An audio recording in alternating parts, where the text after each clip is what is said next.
Ready? Big time. This is the Mayne Event. All right. Episode 38 of Feeney Talks with Friends. My name is Eric Feeney. I'm the founder and president of Friends of Feeney. Our mission is to help children and families that have heartbreak or tragedy. I use this avenue thanks to Directline Media, our friends of Directline Media, and Owen and Dave. I use this avenue on the podcast to talk to wonderful people that are doing great things in the community. And today's guest is the Mayne Event, and he's doing wonderful things for the community. I'd like to thank also Will and Cody for hosting us at WeHa Roasting and Brewing. Will and Cody, free shout out. And review our guest from last week, the Chief of Police, Vern Riddick. You know any chiefs of police? I have in my past, but I don't know any now currently, I don't believe. Well, I'm here today. It is Kenny Mayne. How you doing, Kenny? I'm well, thanks for having me. This is amazing. Thank you so much.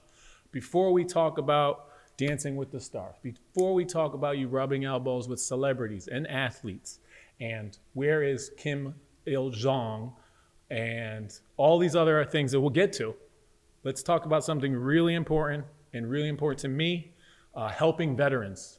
I'm a veteran. Mm-hmm. 8 years in the Army National Guard. When I first met you, I remember that. It was at the Donut Crazy joint. You were doing some other good thing. Can't remember what we were raising money for that day, but we were all contributing. And then this is how we ended up coming to know each other and how this came to be. So I played football in college, didn't play that much, but I got to go to school for free. So I was at UNLV. We were at Oregon my junior year, and we were getting crushed. It was like 33-9. I was in and out of that game. We kind of traded off. We weren't doing well. It was raining. It was a bad day, and it got worse. So very last play of the game, our all-go route was called 95. 5 steps, just launched the ball. It slipped out of my hand. It was rainy. I kind of went like this. Some guy stood me up on the left. Some other guy came on the right. Ended up with what's called a fracture dislocation. So you've broken a bone and torn all the ligaments, right? Didn't feel great. They didn't think I was going to play again for sure. They were going to honor the scholarship, come on back anyway. But I still wanted to play. So I rehabbed. You know, when you're young, shake that kind of thing out. What's a fracture dislocation at age 21 or whatever, right? So I did play the next year. Didn't play that much. Second string, a guy named Sam King, who led the nation in passing yards. A guy named Randall Cunningham was our freshman. And Alan Reynolds, I should mention him, from Buell, Idaho. He was third. So each year, though, it just got worse and worse. And a lot of surgeries, pins in, pins out, bone spur removal, everything. By the time I got to my 50s, it was really bad. Like, I was traveling a lot for ESPN at the time. And almost every plane trip, you're like, now I got to stand up. Now I got to take that first step and jack your joint back into place. And it was not good. So I went to 3 doctors. One was going to fuse it. One was going to replace it. And one was going to cut it off. And I visited them over a few days in Seattle. And God bless the amputation guys, because they steered me. They said, you're too young to be doing this. Yes, it's not in great shape. Go get better therapy. I found this great guy named Nino Pribic. He's a chiropractor. He brought it back to life. I found a guy in California who made this amazing device. It helped for a few years. But sometime later, I ran into this guy in Gig Harbor, Washington, who makes this thing called an ExoSim. It's all carbon fiber. You picked it up pretty light for, the magic device. Kind of a monstrosity looking, but it takes the pressure off your offending joint, right? I have a ruined ankle, basically. It's kind of it doesn't move, it's fat, it swells, it's not good. But with that thing right there, I can run, I can play golf, hike with my wife, take the dogs out, play pickleball. I can do anything and absolutely no pain. Take it off, ice it maybe, and I'm good for the next day. I don't need it all the time. Like right now, I'm just wearing these slipper things, but when I do something athletic, I need it. So the very first day that I got it, I'm in Gig Harbor, Washington, which is kind of southwest of Tacoma. I'm crying on the phone because I can't believe that I have this thing that I just ran on the treadmill with no pain, telling Gretchen, my wife, let's do something good with it. We both came to it at the same time, basically, and here it is. It's called, we made up a name, Run Freely. Thought that was kind of poetic, because they're in such pain. Anybody who's ever had real pain can really relate. Those who haven't, it's harder to get it, But we got a whole bunch of veterans who got hurt in a whole bunch of different ways. And I just felt like they kind of did the R&D. I don't mean to say that untactfully, but them going to war and getting hurt, or getting hurt in other ways too. I benefited from them, from their pain. And that's why Ryan, the guy that invented it, made it in the first place. So we just said, let's do something good. So we started this foundation. It took a while. There's a bunch of, Attorney General of the state of Washington has to approve you and all these kind of things. Yep. We got it set up, and we had an amazing kickoff event. We had Jamal Crawford, Gary Payton, Steve Largent, Jerry Rice, and Lenny Wilkins. In my head, because I'm so naive, I'm like, we're going to need the key arena. We're going to need 20,000 people are going to show up for this thing. Turned out it was more like 200 people at a high school gym, Sammamish High. But it got out of the gate. We raised a little money. Gretchen and I kicked in a little to start. Jamal Crawford's been our #1 benefactor. He gave $1,000 for each of my 27 years at ESPN when I left. So he effectively on his own financed 3 veterans just from Jamal. And we've had, the names, I'll forget some. Steve Kerr helped. Dale Earnhardt helped. All the guys I mentioned helped. A whole bunch of anonymous people have helped. Scott Van Pelt helped. Nickel and dime retweeting me, that helps. This interview helps, right? So people are now, and again, I think I always try to make it clear because I don't want anybody ever to think, you probably ran into that with your foundation occasionally and certain things would come up. I'm not making money here. I'm not in business with this brace guy. We're just raising money. We give it to him. He gives up the brace for free. A couple of times we've only done like a half scholarship, right? And by the way, he doesn't like to call it a brace. That's offensive to them. It's a device. Oh, okay. Because you can get a brace, at the drugstore, right? But it's changed my life and it's changed so many others. I could tell you 10 stories about different veterans. There was one woman who couldn't work because she was in such pain. She gets this. She had a job interview a week or 2 later. She got hired as a nurse, helping with all the situation that's going on now. Now, do some people use it for different duties? Like you do it for working out. Will this nurse need it through her shift? Yeah. Okay. Yeah. Gotcha. Everybody, it's different for everybody. We had one girl from New Mexico. She gave away her wheelchair. She paid it forward. Somebody else needed a wheelchair. She doesn't need it anymore. She's walking free. One guy just thanked me, dude, I can go to the park and play with my kids. I couldn't do that yesterday. Some people go back. We've had a few people go back into service, that were out. This gave them the chance to go back in.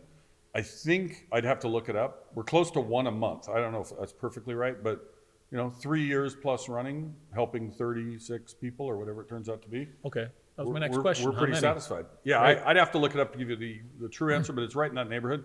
Because sometimes we'll go 3 or 4 months with nobody, but then we'll do like 4 in 1 month. So it kind of up and down. And it's funny, just the way luck has turned out. We've never had this list of 20 people waiting where I have to, sorry, man, we're trying. It's more like we have 1 or 2 waiting or 3 or 4 waiting. And so they don't wait that long. We've tried to take care of them as they come. And right now we're broke. So runfreely.org, there's a donate button. I just wrote a check for $8,000 and that was the one that's coming in next, right? And I think that took us down to $500 or something. But I bet you if I look today, we're probably back at 2,000 because people hear about it and they send in $10 and $100 and every it's all relative, right?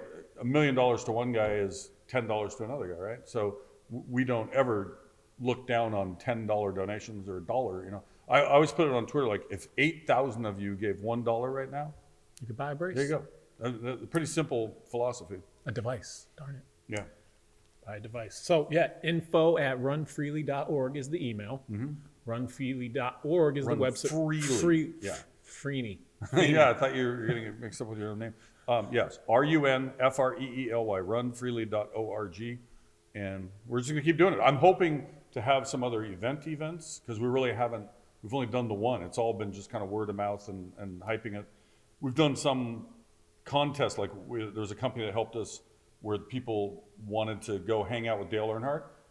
Somebody got to fly across to North Carolina. He gave him a tour around the shop and took him to his house. He has some graveyard of champions in his backyard. So that's a pretty cool experience. Steve Kerr did one.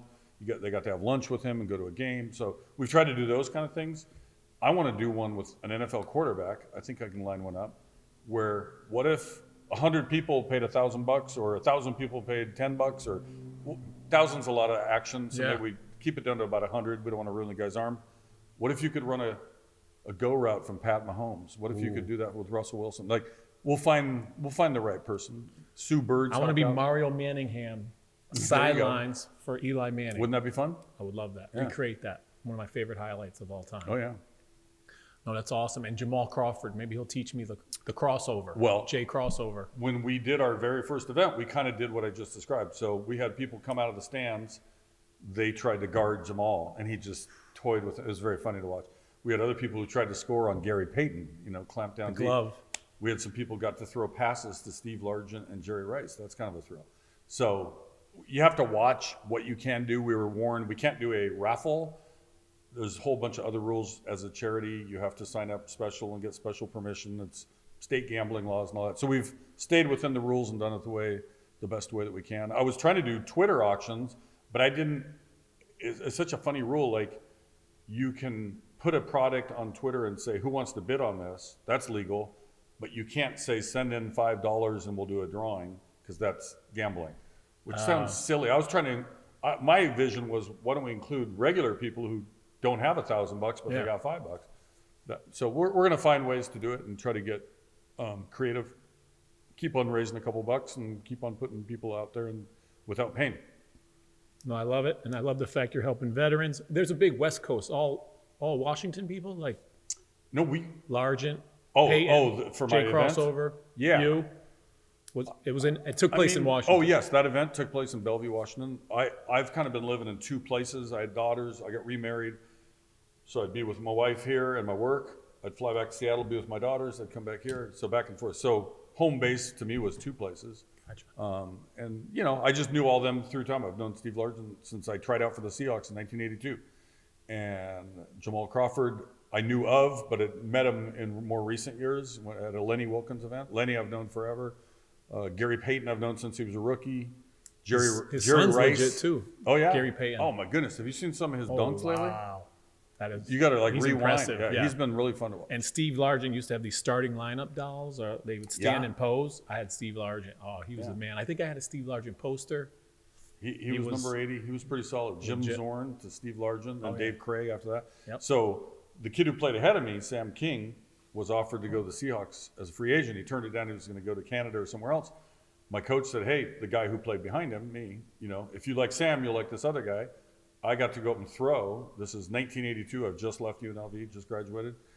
And when you do tryouts and NFL camps, sometimes it's kind of a hodgepodge. The guy shows up on a Tuesday, and who's around the building? Hey, get out there and run some routes. Turns out Steve Largent was in the building. So I'm throwing to Steve Largent as my tryout, which was very comforting. Yeah, at least you know he's going to catch it. I was trying to throw hard to show him what arm I had, and anywhere in the neighborhood, he caught a couple off his feet, so that was real. But I ended up failing the physical a month later when we went to camp because of this ankle that I had injured 2 years before. So never really played again. And you wore number 7? Is there a reason? 7 was 14 was the number I wanted. But when I got to UNLV, some other guy, Randall was Cunningham? No. Okay. Randall was behind me. He was a freshman. Oh, that's right. When I got there was another guy who was wearing 14, and it was his number. So I wore 7. Then when he left, I wore 14 last year. Oh, gotcha. I saw that. Man, last play. Yeah, it wasn't good. And it's funny, I've told the story so many times. I wrote a story for ESPN magazine. This is when I got my first device, and it was the body issue, and people were telling their stories about overcoming injuries and so forth, way before this new device. And I got the nicest letter from a kid who broke it, or he thinks he was in on the play, and a kid on my team who probably missed a block. Yeah, because in the article, I wasn't trying to dog him, but I was like, it was the end of the game. People had kind of checked out. I don't think anybody blocked too well on that last play. They were just he wrote a really beautiful letter. Like I've been remorseful about, I kind of screwed you over, and you've suffered all this pain all these years. And, I said, dude, you're forgiven. Yeah. I made some bad plays too. Love of the game. Man, that's awesome. And we have to have an event. WeHa Roasting and Brewing is a good There you spot go. to host something. This would be solid. And it's funny I've been to so many charity events. We help out with why am I forgetting the name of it? All come to me. Do we do any edits on this thing, or is it just all while live? you do that, we had an event here on Saturday for Therese, Friends of Therese. Oh, nice. Just want to shout out. There's 5 new sponsors that haven't really sponsored. I just want to shout them out. Where are they? Arnold Photography, Fat Kid City Food Truck, Ridgeline Financial Partners, and Keating Agency Insurance. And Savage Pallets. What do you think about the flag? The flag is solid. I seriously like that a lot.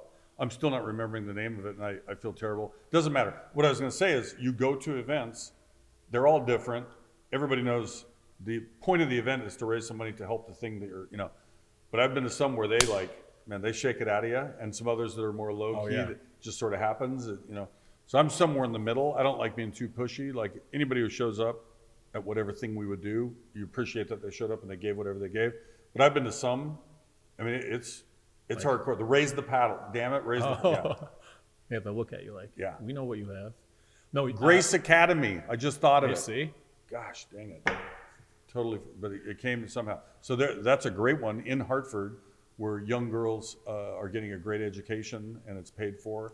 So many of them are all gone off to college, once they've gone through that. But it's really cool. A good friend puts this on and has, put the thing together over the years. So, I mean, that's the one thing too, when you have your own foundation, you realize there's like a million other really good ones. Like I never want to put down another one. Hey, just do it with us. Because like during the pandemic, I was advocate, hey, give to your food banks, give to some things where people are really hurting right now. Yep. We'll still be there later. Nothing against, we're not trying to not help the veterans, but right now we got this emergent thing right in front of us. So I think most of us have given the best way we knew how at whatever time we knew how.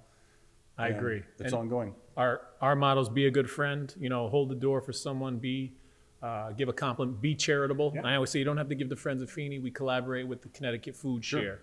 We connect with CT Journey. They help furnish apartments and housing for people that were coming off homelessness. We partner with Food Share, Journey, and Sock Stars is another one. Food Share we just sent something to. When I first signed, I'm doing some stuff for Caesars in Las Vegas, and I just felt like you do something good back to the place that's helping you. And I went to college at UNLV as well. Randall Cunningham, who's now a pastor there, I called him and said, give me the name of best food bank, the one that's doing the right work. He connected me to somebody who connected me, So nice. That's just how you should do it. So he's a pastor in Las Vegas? Yeah. Nice. He's doing well. Man, one of the best quarterbacks. Highlights. Oh, he should be in the Hall of Fame. There's a bunch of people who are who also did not win championships. That shouldn't be the only measurement. Yeah. And his numbers are good, man. I swear, if he had Billick, remember when Brian Billick was his guy at Minnesota? Oh, yeah, and he threw for 1,000,000 yards. Yeah, they had that crazy, they should have made the Super Bowl. Didn't hurt to have Randy Moss. Yeah. And they missed the field goal, and they don't go. They lost to Atlanta. But easy field goal. If he had that kind of offensive mindset and, like a lot of it, these guys have, he had an outstanding physical presence, right? Fast, he's long, he can throw the ball 80 yards.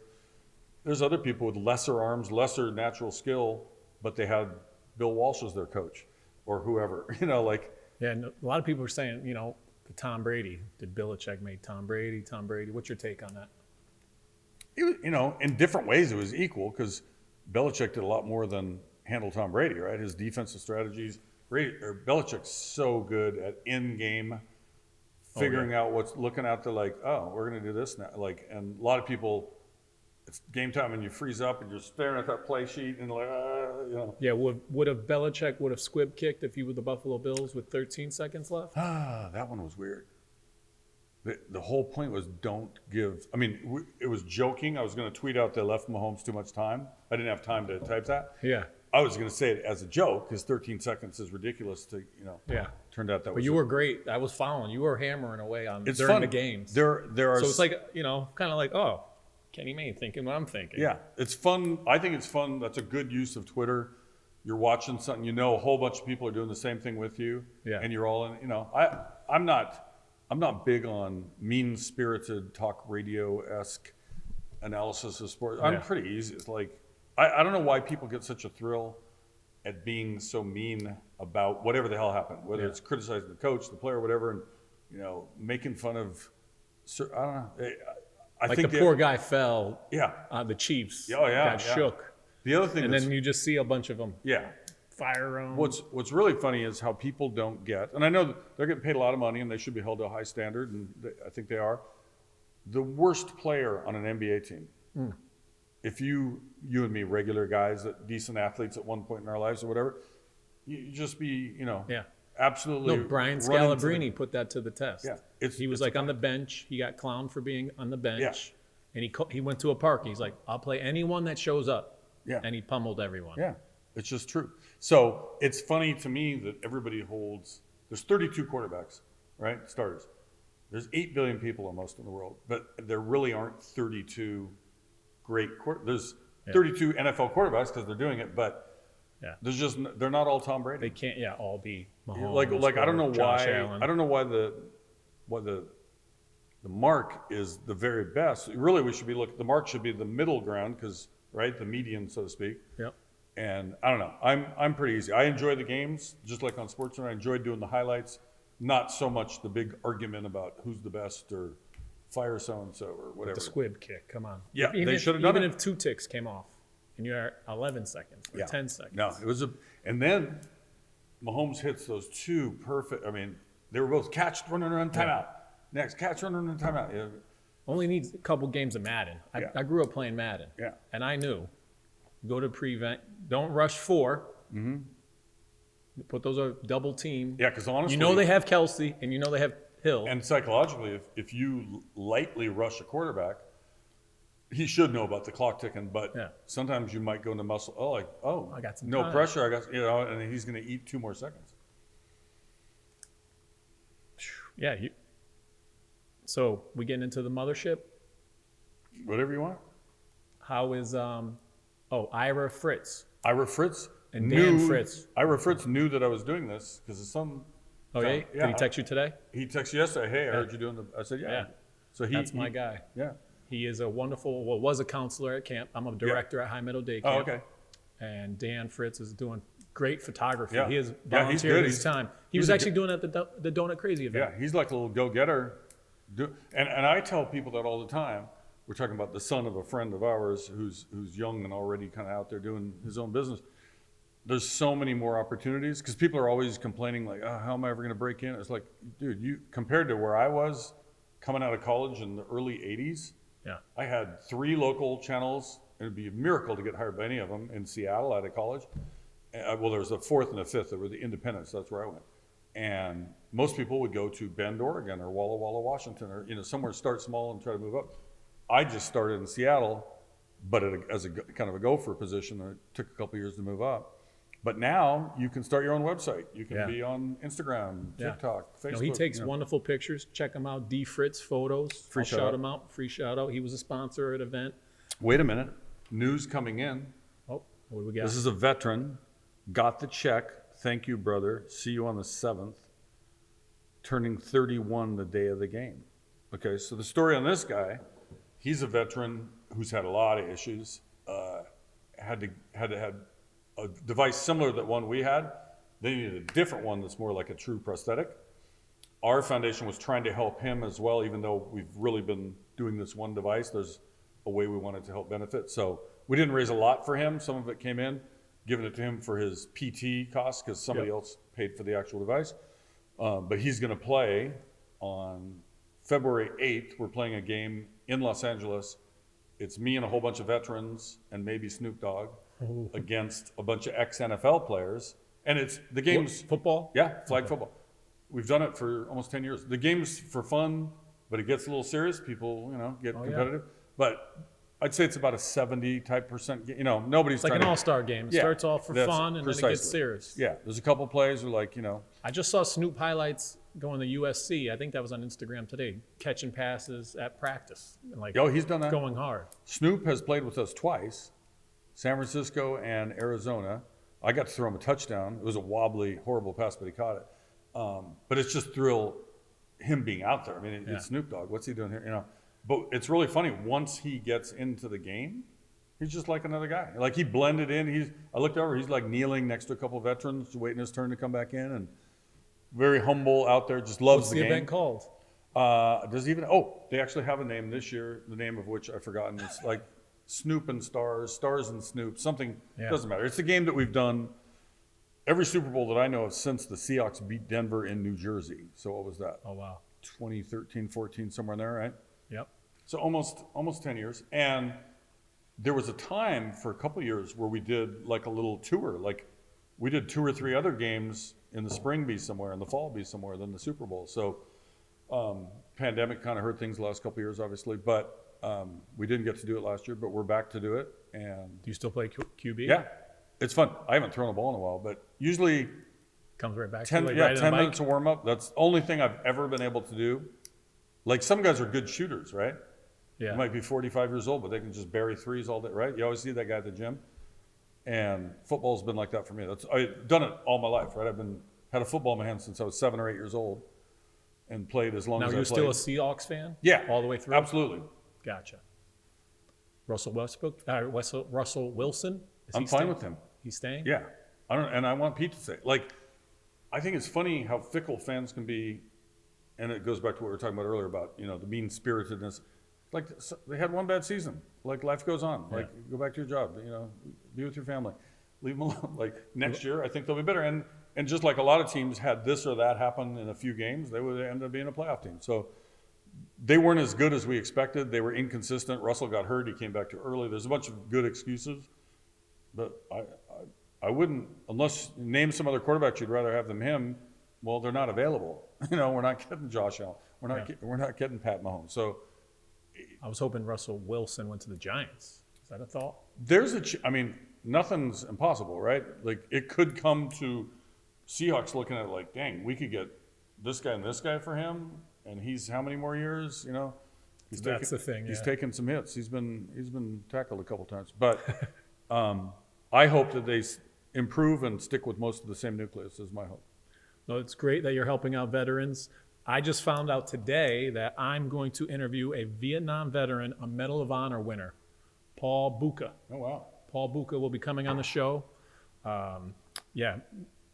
Vietnam vet, won the Medal of Honor in 1970 from Richard Nixon. I teach his granddaughter right up the street. So I just found that out today. That's a good connection. Right? That's a cool little interview. I just talked to somebody I already know but didn't know about her father, who is 98 years old, served in World War II.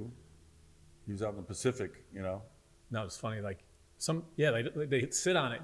They won't share unless you really ask. So that always ask a veteran to tell their story because they'll love to tell it. Yeah, I think I got a good friend who plays in this game. I hope he's involved this year again. And he has this running joke about, he calls it pet a veteran.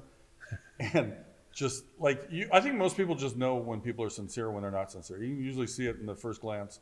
The old thank you for your service, when they kind of go overboard, but they're not really doing anything meaningful. I guess it's nice to hear that, but I'm sure more veterans would rather see concrete things happening, help with the homelessness and help with job creation and help with these injuries. And it's crazy that the VA won't pay for something like this, but will pay for yet another surgery and more drugs and opioids. And they're against marijuana, which to me is, less dangerous than alcohol. No offense to the bar. What I'm saying? Like it's funny they won't allow. How is that going to hurt? It's legal in how many states now? It's like, give it a try. I think I'd rather see somebody who's in pain or dealing with something try that as opposed to constantly. Or here's some more pills. Yeah. But back to Dan Fritz and the Donut Crazy. You were very generous. We were doing an event for a house fire for King Philip family. That's what it was. Donut Crazy. And you happened to be there, and you're just generous. Put in the donation basket. So I thank you. Mm-hmm. And then we hit it off. I saw you like a couple months after that. We ran into each other at Donut Crazy. I tried to get on the podcast. Free shout out Donut Crazy. Donut Crazy. Episode 10. She's on the podcast. Irene. She's awesome. So, speaking of which, we have a sponsorship. Guess who our sponsorship's from? We just mentioned it like Caesar 3 times. Sportsbook? No. Caesar Sportsbook. So, these are crazy questions. Okay, bring them on. Sponsored by Donut Crazy. Oh, love it. Irene, episode 10. And these are 4 kids. Would you rather play football for the rest of your life or watch football for the rest of your life? Play. Absolutely. I think that's like a question that came up after the Olympics. It shows how stupid men are. Something like 48% of American men said they could be in one of the Olympic sports. Oh, yeah. Like actually legitimately participate. I was like, what is wrong with you guys? Oh, anyone can do curling. All you do is slide the rock down. Untrue.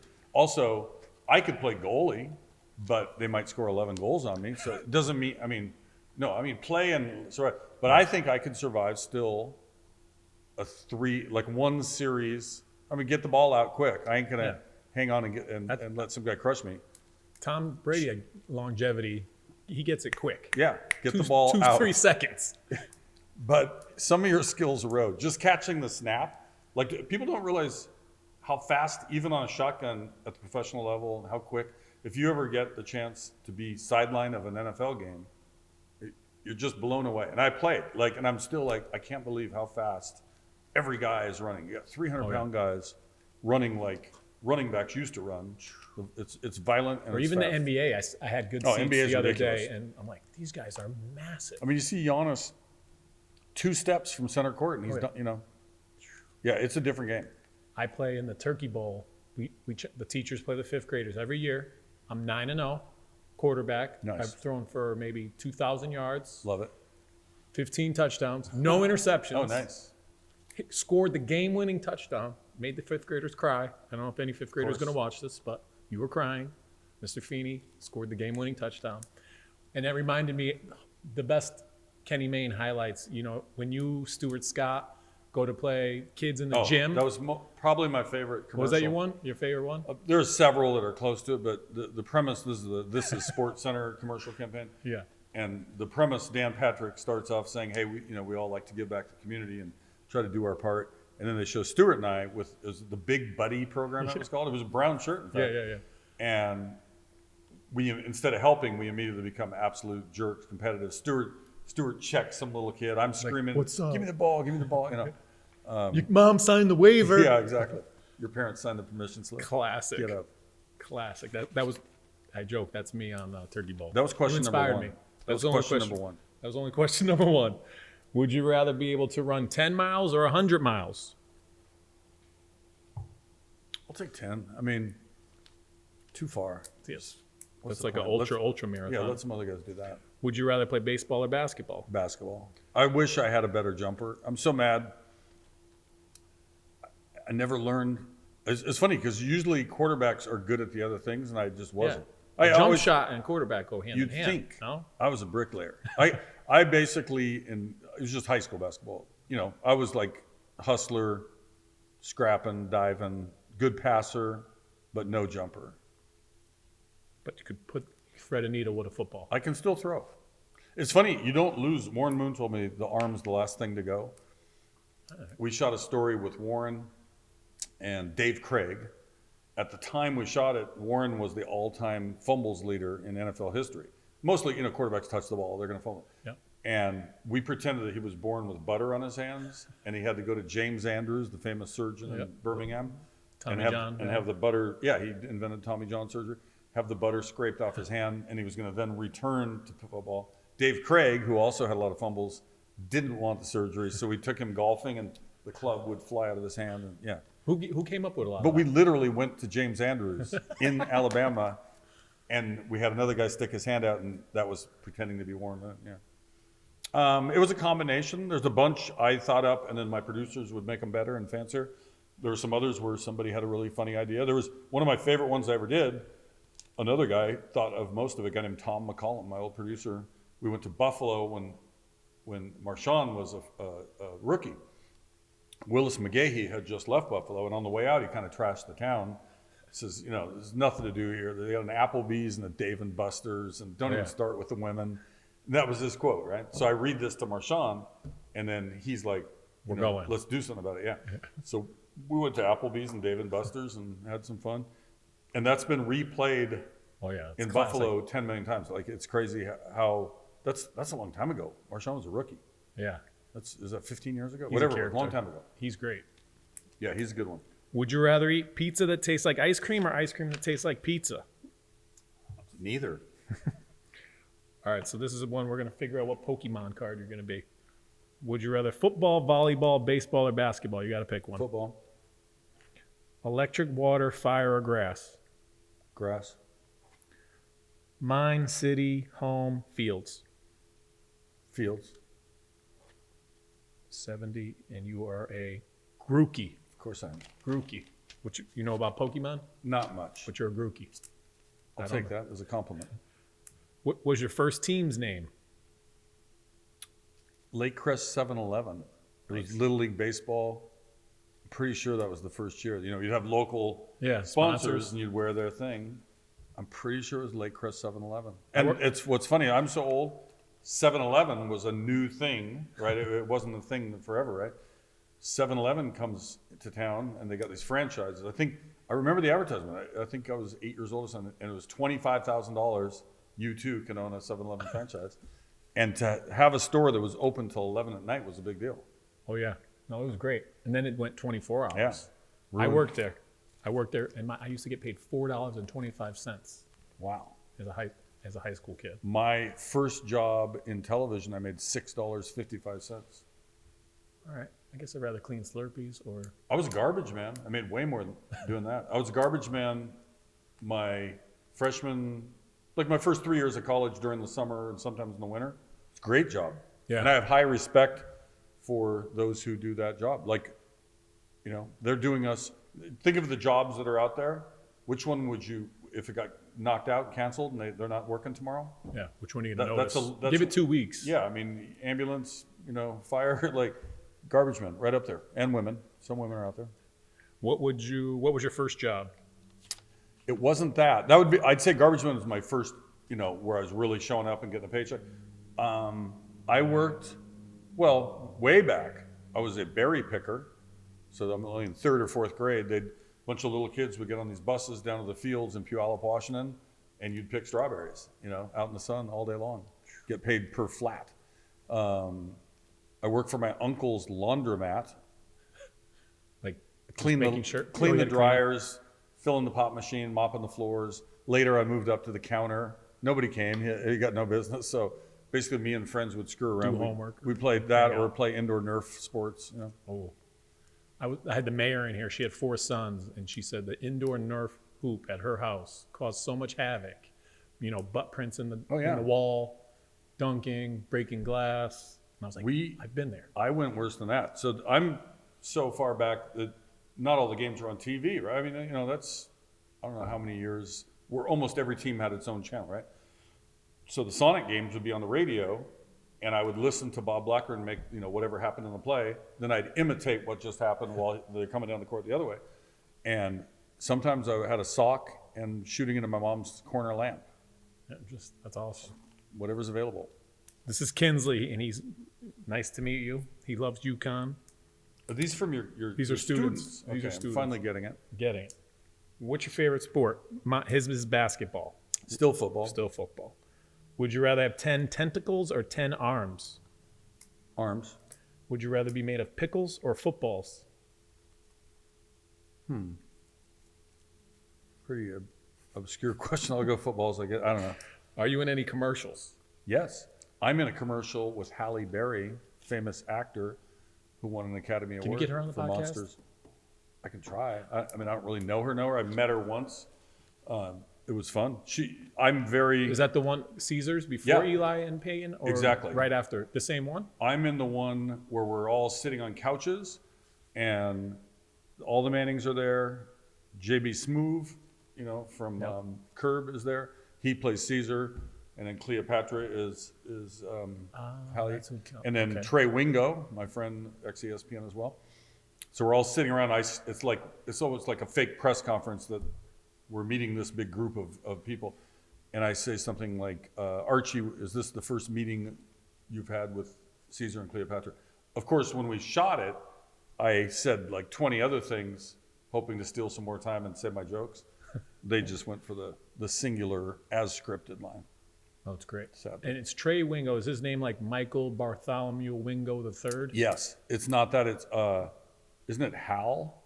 Because my buddy's an Avon cop. I don't want to put Trey on the blast. Yeah, but he pulled him over and he goes, "Oh, that's your real name." It's not really Trey. Yeah, it's Hal. Is it Hal Chapman? I should know. But it's not Trey. Trey is because he's the third. Yep. I'm the third as well. I have... you have a wonderful middle name too. Yeah. Mine you'll never... Well, you might get it if you Googled it, but... Yeah. Never heard it before. Rare. If you go to Boston, you see the name pop up because there's some old history with that family name. At Boston U, they have a separate or connected to. It's called WeHa College. So Eliezer Wheelock founded Dartmouth College way back when, and I have a distant relationship to him. So I was Kenneth Wheelock Mayne III, my dad the second, my grandpa the first, my aunt, great aunt Mary had a Wheelock in her middle name. That came, and you look at the family tree, the Wheelock name came in there somewhere. That's great. Yeah. And I used to be, because when you're a little kid, if you have a different anything, there's a little embarrassment, you don't want to hurt. As I got older, it's kind of cool, like very unique and a good history to it. And then Kinsley wants to know, are you funnier than his dad? Don't know how funny his dad is, but. Dad wears Jordan 1s and a Dream Team hat. 1992 Dream Team hat. I said, come on, how do I get these Jordan 1s and the Dream Team hat? That's not bad. I was like, this is going to be good. I like this kid already. All right. Would you rather break your arm or your leg? Well, I've already broken both ankles and my left femur. 3 different times I broke my leg playing football. Separated both shoulders. A femur injury is not pretty. Can be. 6th grade. What was the name of the high school or grade school? Mark Twain Elementary. 11 years old. I weigh like 74 pounds. And I'm trying to tackle Keith Simons, who weighed 99 pounds. Got, terrible technique. I'm kind of leaning backwards. Somehow his helmet gets under my leg. Yeah, it was bad. We have a Mark Twain house in Connecticut. Oh. This is in Washington? Yeah, just the name of the I've been to the Mark Twain house as a field trip for my daughter in grade school. Yeah. No, it was just grade school. Would you rather be famous or be a boss? Be famous and be my own boss. How's that? How old are you? But I don't care about fame necessarily. Doing something that gets you noted for the thing you do, if that's fame, I guess that's good. But not for the, ooh, look at me, I'm so important. Never really took that attitude. Would you rather have 600 TVs or 900 iPads? 600 TVs. Her favorite sport is swimming. Do you like pizza? Sure. Do you like Harry Potter? I just went to Luna Pizza. Ooh, shout out to Luna. Free shout out, Luna Pizza. Love the owners. Thin crust. Yeah, they're good people. What was the last one? Do you like Harry Potter? I watched it with my daughters when they were little, all those movies many times. Never read the book personally, but I watched all the movies. Yep, me too. My daughter's read the books multiple times. Yep. I watched the movies. Do you think you're funny? Yes. Luna. Would you rather play hockey or football? This person's name Luna? No, I wish. That'd be great. Football. I'm sticking with football. I'm not. This guy's dad, Aaron Johnson, works at ESPN. Oh, yeah? I just moved here. I wish I could skate and give hockey a try. In fact, I just pitched that as a story idea for this whole Caesars thing because we have a relationship now with the Rangers and the Knicks. It'd be fun to screw around at Madison Square Garden, basketball one day, hockey the next day. Or connect the device to the skate. Oh, yeah? Create a skate that you kind of slip in. I'm just, plus with my ankle, there's always that fear. I think my bigger fear now is less with my bad ankle than the rest of like my knees. Overcompensating. Exactly. The other Like sometimes knee. I'm running and I push too hard, and so I'm definitely careful when using that. Like I don't think I'm ever really going 100%. I'm always a little under because I'm trying to protect myself. Heck, when I get up in the morning, it's a slow walk to the kitchen. Pull yourself out No, of bed. hold the rail. I'm not going to blow my Achilles at this age just for walking down fat. That's not worth it. Like you always hear about that, right? The guy that goes and doesn't warm up and goes and plays basketball no, I'm going to protect myself. That's good. You got longevity. You got to pull your best Randall in a couple weeks. Yeah. As a quarterback. I feel all right about it. It's a pretty soft rush. It's funny, those games we played in, they've all been different. Some have been like almost too, like, guys, give me some rush. This isn't, I'm just standing there and it's easy. You don't need all day. They've had some others where they're like legit pressure, like you know. Pump like, the brakes, little guys. Let's find something in between. Nobody came here to watch defense. What's your favorite color? Probably light blue, maybe a little gray. Like suits, I like gray. Generally speaking, I got a lot of other blue. Like the Seahawks. And white. I like white t-shirts, just simple white t-shirts. I know. I saw you doing a crazy one time, regular white tee. Like the white tee. Mm-hmm. What's your favorite commercial? Of mine or anyone's? We'll say yours. Well, we mentioned one earlier. I did that one with Stewart. That was pretty crazy. I did a commercial for Black Panther. I'll show it to you on my phone afterward. Yeah. That was crazy fun. DeAndre Jordan was in it. And the premise was that I was his Uber driver and Black Panther's going to jump on top of the car. And there was a lot of effects. Like, it looked legit. That's awesome. Yeah, you'll be blown away, like how they did all that, whatever CGI No, stuff. I love all the Marvel movies. That's something else I do. That was a good movie. Share with my daughters. We just watch them all. Yeah. Just went to 10 Rings. I missed Eternals, but we just watched it. You could pass on that one. There's so many. It's crazy. 10 Rings was great. Would you rather be a news reporter or a breaking news reporter? Would you rather be smarter or do things harder? Smarter. What's the whole thing? Work less, be smarter, work smarter. Work smarter, not harder. Not exactly. But I'll answer the first one. I like them both because I liked in sports, or even, I started out where I wanted to do news. I didn't want to do sports. But at the local station in Seattle, they added weekend shows, which they didn't have. We always used to say if there's news on the weekends, it's news to us. But they added, we're a little independent station. We weren't the ones that show the MASH reruns and movies and whatnot, right? And they decided to add a weekend show. And since I played football, the boss is like, all right, you're doing sports. And I wanted to be like serious journalism. I wanted to be on Frontline at this point, Ken Burns documentaries, that type of stuff. But started doing local sports. I'm in my late 20s, like, this is pretty fun. I'm going to Seahawks games, Husky games. That's when I started looking to ESPN.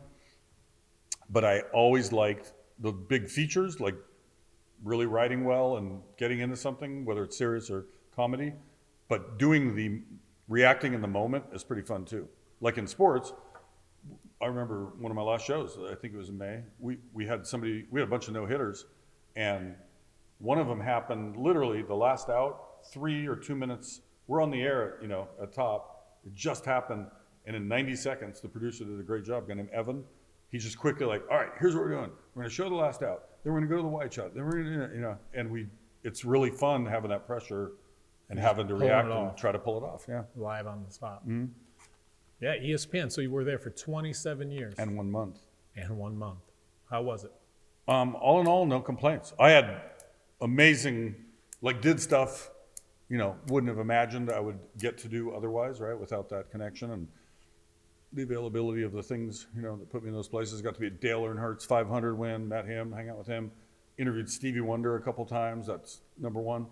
Got him to say, I can't be at the All-Star game. I have a high ankle sprain. That was his line for one bit. Shaq says he can see. No, that's not true. That's the list is long, and just like the things I was just talking about, like those crazy nights on the air. Even when things went bad, sometimes that was kind of fun. You joke your way out of it. No, it's great. You ever try stand-up comedy? I never have officially done that, and I've kind of toyed with it. But I've done it in the sense that I've done other performances on a stage where I tried to be funny. So I guess I have, but I haven't, quote unquote, like a showed up or at something. Yeah, no. I'd say the best and biggest. Well, I've done a whole bunch of emceeing different events, but the ESPN used to have me be at the upfronts. So that's every May in New York or LA, mostly New York, I think. The big companies, the big networks do sort of a dog and pony show. So all the advertisers and big company heads go, hey, we want to be with you next year, right? Look our new talent or a new show or whatever, right? Like ABC would introduce, here's our 3 new sitcoms or whatever. So they would always have me come out as sort of the making fun of the process, essentially, like what a racket the whole thing is. And they let me go. They were very, to their credit, very few limitations. Like, go out there and do your thing. Yeah, the Kim Il-sung, where's that from? That's quite a series of events. That is hilarious. Greg Jewell. Greg Jewell, you know him. He was there at that event. That's right. Yeah, Greg Jewell. Producer of NFL. So for a bunch of years, I don't even know how long it was, 10 or 12 years, I did this thing called the Mayne Event. Somebody made that up. And I basically did like a sketch with a football player or a team for that week's Sunday Countdown show. And it could be anything. We might take a real story, kind of go off the bridge with it, or we might just totally make up a silly idea and let's do a funny little skit, right? A little 2-3 minute thing. So one night, we'd been talking about making up a fake player pretending he plays for one of the teams. You just kind of have this general idea. So that night I was on SportsCenter on the Late Show, and one of the guys on the floor, audio guy named Max Kim from South Korea, and it just I looked over, I was like, man, that's our guy. If he would say yes and they'd approve it and get him off work, and I said, Max, you ever been to Seattle? No. You want to go to Seattle? Yes. Because I knew Seattle would let us do it. I didn't know if there's any other team that would let us pull off that ridiculous prank of having a guy wearing jeans and smoking cigarettes on the field at practice. Mike Holmgren, I felt, might give us that shot.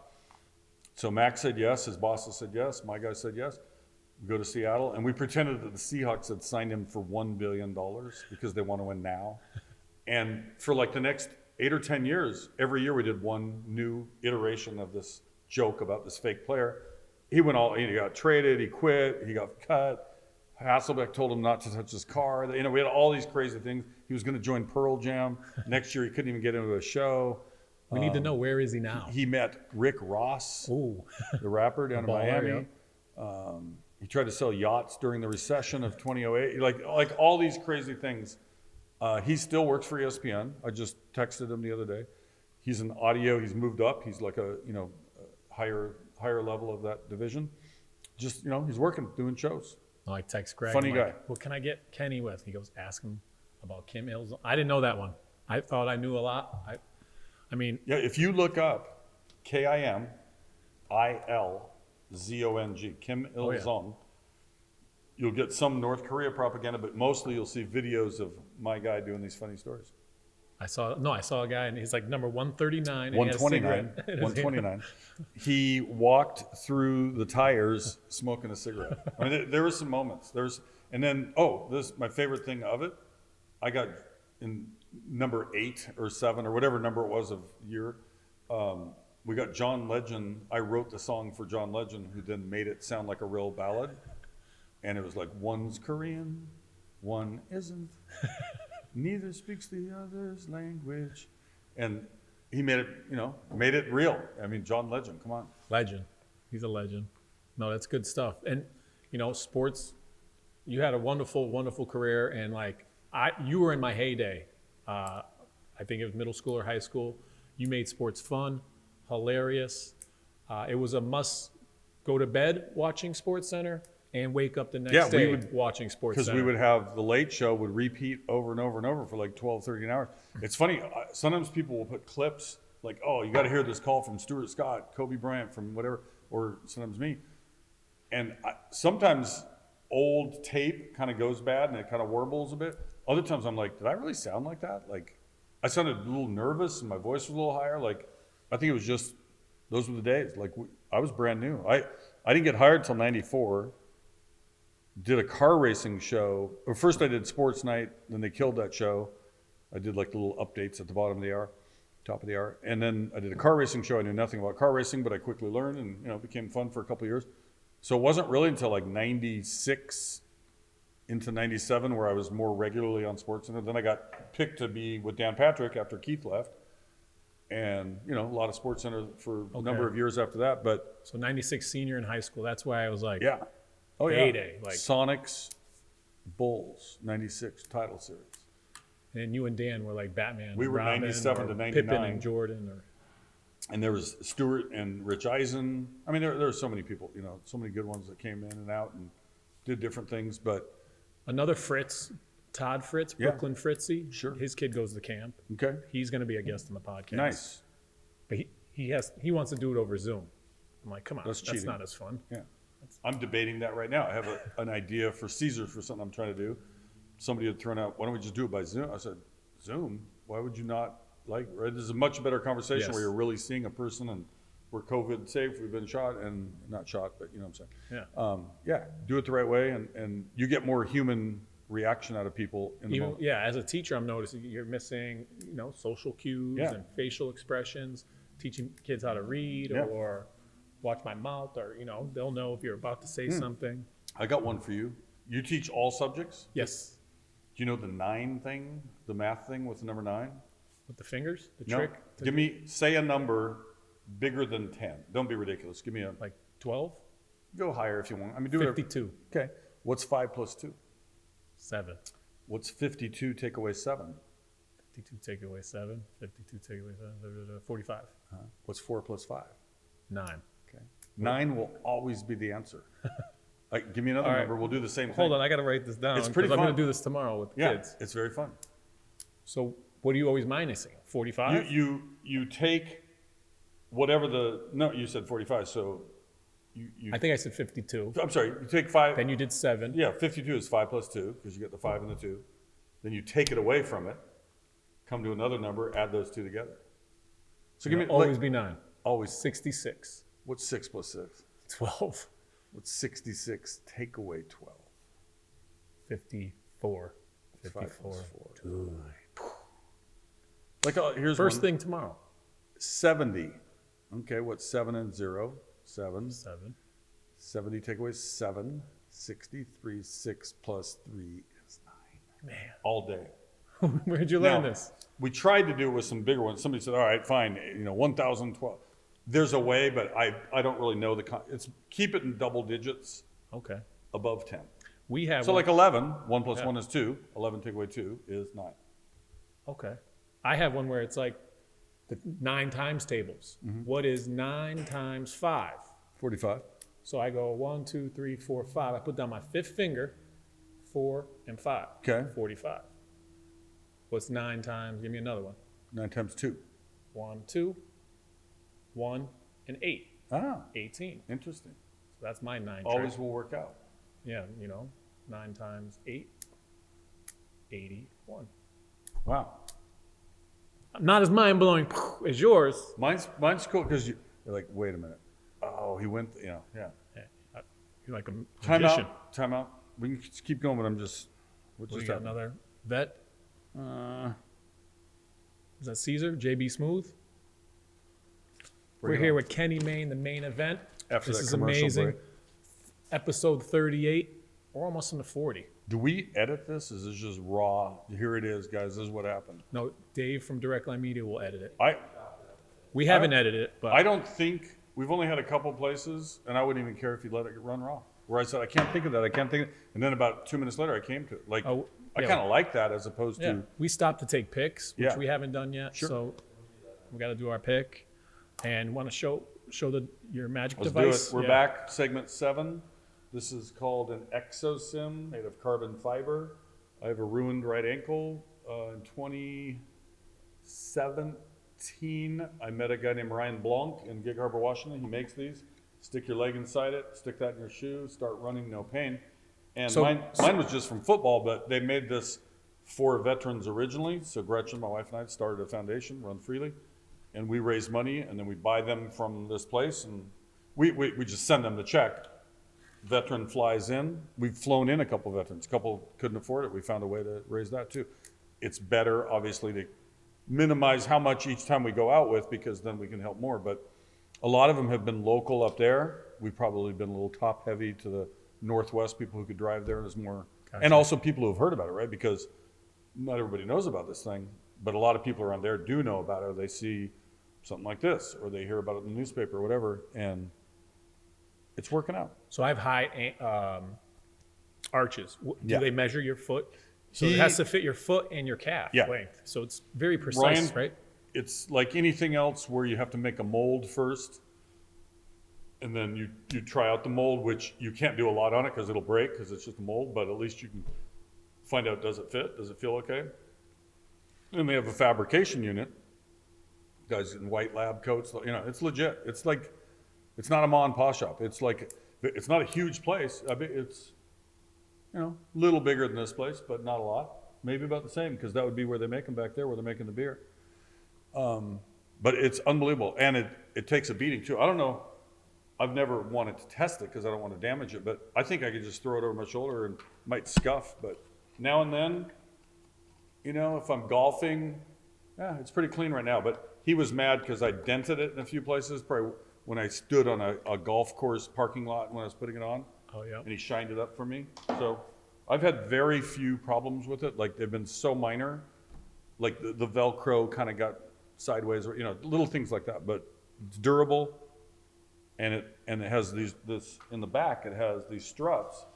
So I weigh 200 pounds ish, I just need 2. Somebody that weighs 300 might need 3. Oh, there are little springs. Somebody Couple springs in there. who weighs 88 pounds or 110 pounds might only need 1. Believe it or not, this bends. Now I don't know if I'm running fast enough to make it really bend, but it will have a little give and be that flexion that you might need to really dig in. It takes a while to get used to it because, you know, you're now operating this. Oh, my bad side is my good side now. That's weird. Like in golf, I'm still trying to figure it out. I need lessons to figure it out because my back foot is my strong foot. My left leg is my weaker leg now, kind of with this strong device. You got to find ways to shift, and you know. So what I opened. Remember Bernie Kosar, the old quarterback. Those who know football or saw him play football, he used to, in his stance, instead of being square, he kind of opened up his right foot. He was already in that first step position, probably just like a cheat step. So when he went to drop back, he was already gone quicker. to step number 1, the reach. Would that limit him to go to this other side? He just never went to the other side. Yeah, so we could play them. I mean, if you stand up square, you could roll out left or roll out right. He, would have had a tougher time. But it was his thing. It worked out for him. He was a good quarterback. All right, last game. This is called. Oh wait, you wrote a book too. Do you know Seth Wickersham? Yes. ESPN guy. Yeah. He was on episode 6. Oh, nice. 7. Yeah, He's he a did cool the guy. Patriots thing, He's a cool right? guy. Yeah. They had top. Yeah. And then you have a book. It was a long time ago. Inaccurate. It was called An Incomplete and Inaccurate History of Sport. And it was always meant to be silly, right? It wasn't, the title speaks for itself, right?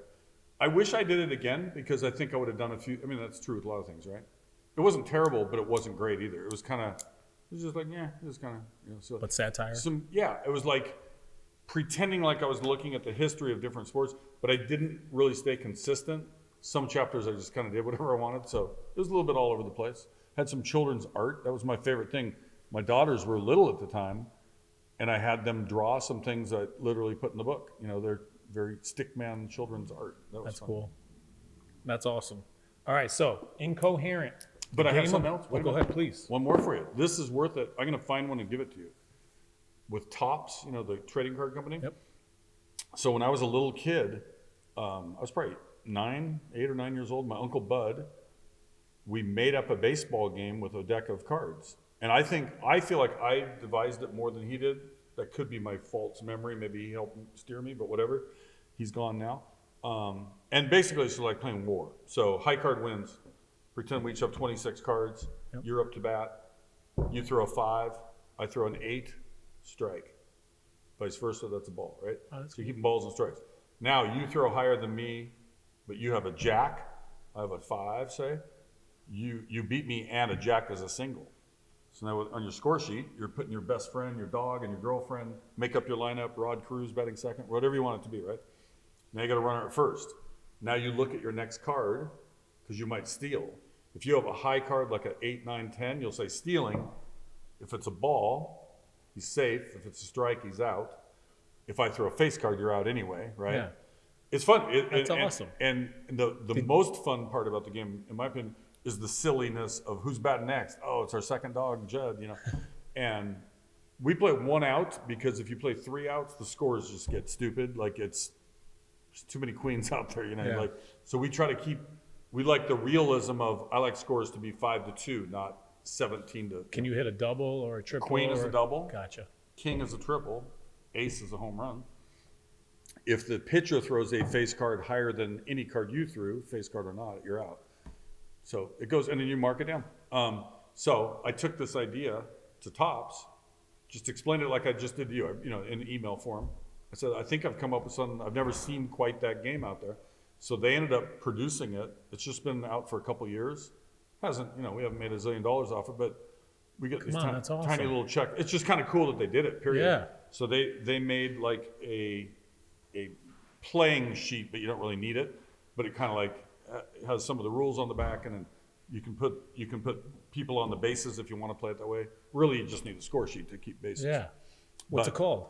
It's called Kenny Mayne's Topps 52 card baseball.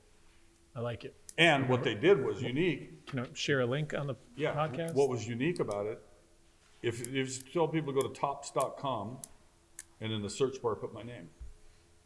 What's unique about it is instead of looking like a regular playing card, like playing poker, they made number 5, there might be Johnny Bench, and number 8 might be Joe Morgan. So they have real pictures of real players with based on the numbers that they really wore. Yeah, cool. Kind of cool.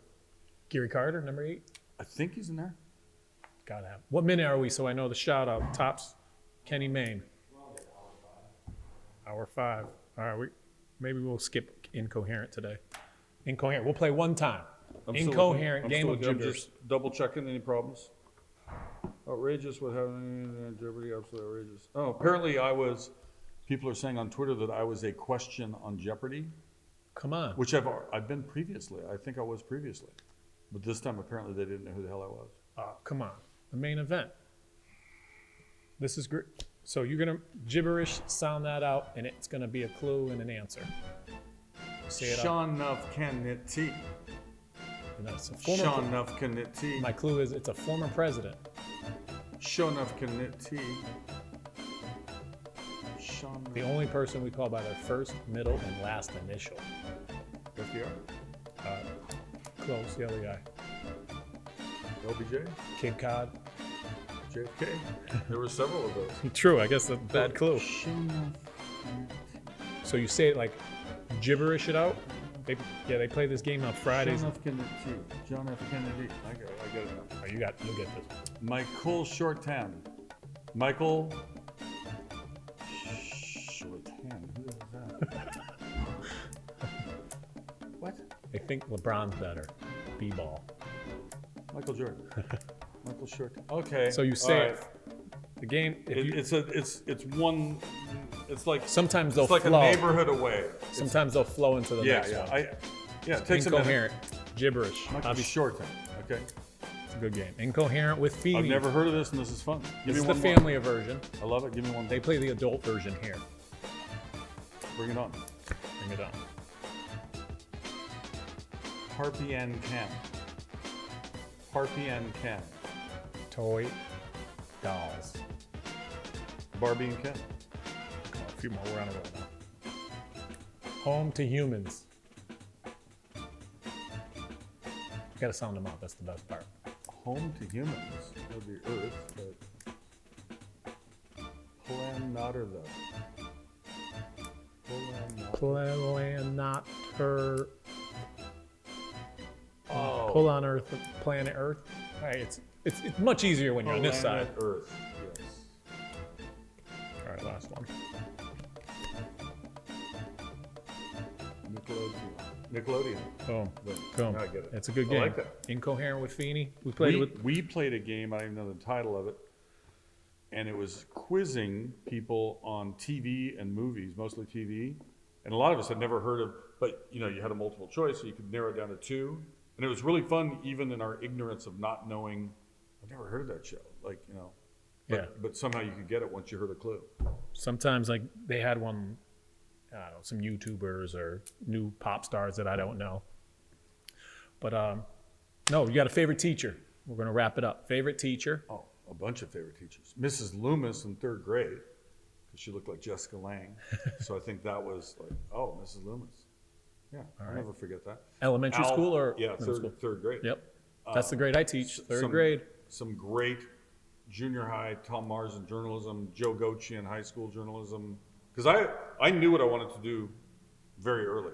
Not necessarily sports, but something writing, something communicating. I didn't know what it was going to be, whether it was TV, radio, writing, whatever, right? And then in college, I had a guy named Al Patterud who passed away. And he was such a good professor because he gave us good stuff on the stuff we had to know, the basics, how it all works, the history and all that. But once we got to the actual making, like the 460 level stuff, he'd let it loose. He's just like, go do your thing. Go make me a funny movie. Go do something. He didn't have any rules. And he let us go out and create and make mistakes. It would be really funny to look, if I could find some of those old tapes, how bad they were. Then at Las Vegas, after I was finishing, I was an intern at the PBS station. So I got to do actual stories that were actually on TV, and I was no way prepared. Should have never been on TV at the time. I was so unprofessional, so bad. Wearing like a sweater, I didn't even have clothes, and trying to do these serious, Las Vegas stories for the local PBS, the community affairs show on a Sunday. But again, they didn't have too big a staff. They needed people to do something, so the intern was out there doing it. That's awesome. Well, it was So great. I listed a lot of teachers. A lot of teachers. Teachers, we don't. My favorite teacher is my wife, who was a teacher. Oh, nice. Good, great answer. Smart. Well done. Teachers don't, I wish I could have been a sportscaster. We make sportscasters. I wish I could have been an astronomer or a lawyer. We make astronomers and lawyers. Inspire them to do that. Inspire them, yep. So couple more, we'll end. We got to do a bartender Jack. Is that yours? No, that's Dan Neil Patrick's. Everett. Neil It's Everett. Neil Everett's? Yeah. What about, it must be a Simpson? It must be a homer because the pitcher just went. It must be a homer because the pitcher just went down. That's what it is. That came up from this commercial they had me do, the SportsCenter ads, where the joke, Dan Patrick again was like, it's very organic. We just go out there and wing it. We don't prepare. Then they cut to me looking at tape, practicing home run lines. That was the joke, right? And I had a bunch of them that I did already, right? I was like, why am I doing these fake ones? Why don't I just do the ones I already do? And they just do some of ours for fun. So there's one I didn't like, and I decided to try to mess it up on purpose so they wouldn't use it. But they used me messing it up on purpose. Which anyway. one was that? It's not iffy if it's Griffey. Which ultimately is kind of funny. Yeah, one of the greatest swings of all time. Mine for Griffey, my real one was, I am amused by the simplicity of this game. Because it just fit him. He just smooth. had the sweetest, smoothest. He was elegant. It's too bad he got hurt. I think he would have hit another 150 home runs. Yeah. Booyah, of course. Stewart. Cooler than the other side of the pillar. Pillow. Put some butter on this biscuit because I'm on a roll. Yeah. Another Stewart as well. I had the Stewart t-shirt. Stewart was my guy. Nice. And I'll tell you one. Denver. I'll tell you one that I was was yours liked. Denver? Denver? No. Going Denver? I don't think I had that one. Come on. I don't remember that. I don't remember who did it. So my friend who passed away, Warren Thomas, he was a comedian, he had this bit about when you're in college and you get your student loan, how powerful you feel because you have a little extra money, And he was like, I am king of the dorms. Let there be Cheetos for all my men. So I just adapted that to, I am king of the diamond. Let there be a clubhouse feast. Bring me the finest meats and cheeses and all the... And some nights you're like, you got more energy and you really like just go nuts with it. It took a lot of energy though to yell all those words and get them right. Because most of the time we didn't write it. Sometimes I'd write stuff down and peek and make sure I said it right, but most of the time it was up here. And what I ended up doing, I made a rule only for grand slams. You can't just waste all that energy on just a regular home run.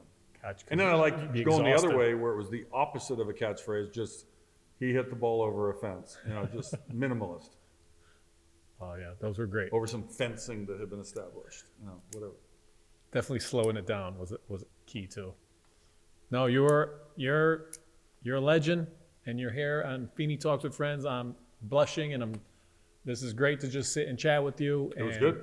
You're the man, and we're going to try to push your run freely. And you're going to do number 9 for the kids. Tomorrow morning, I'll text you how it goes. Yeah. Number 9, that's an amazing I trick. have to be on a work call in 9 minutes. 9 minutes. And we got your favorite teacher. You want to shout out your favorite restaurant in West Hartford, or do we already do that? We got a bunch. I wouldn't want to favor one over the others. Seriously, we spread it out. Yeah. I already mentioned Luna. I mean, I like them all. I like everything down Farmington. We've been to them all. Pry right around the corner. And credit to all them, during this time where, they kept in business. They kept people fed, and we tried to tip them generously, which I advocated everybody do. Like, dude, these guys literally are doing their job, so you get to stay home safe and send one person out and grab the bag, and you're right. So always bothers me when I see those, you see them too often on Twitter. Somebody's being a jerk to some terrible incident down in Southern Connecticut recently. Oh, yeah, terrible. But that happens all the time, like cussing out somebody because something, they forgot the tomato sauce. Like, dude. I saw a great one. It's like, it goes back to what you were saying. I'm sorry to interrupt. Go, yeah. Like, open the door, be nice, be kind. Like, it's such a simple, and I get that from my dad a lot, just you treat the janitor like you treat the boss of the company, right? Equal respect. Yep, be a good friend, because we always say that everyone's carrying an invisible backpack. You don't know what's in my backpack. Right. What happened to me this morning. Exactly. Where I'm coming from. Your wife's in the hospital, whatever. Anything could be going on in somebody's life. You got to give a little grace there. But even if something is going on in your life, you still need to be an okay person to others. I think it sounds mushy and syrupy and all, but it's great advice. Like, be kind. Like, what a simple, sorry for the language, but just we'll leave that out. What a simple little notion, right? Yeah. Just treat people well. Well, that's a great way to end. I'll be checking out. Great to end on an F-bomb for the third graders. 3 + 3 is 6, and 3 more is 9. Don't ever forget it, kids. And then we'll say, be a good friend on 3. 1, 2, 3. Be a good friend. Penny, you're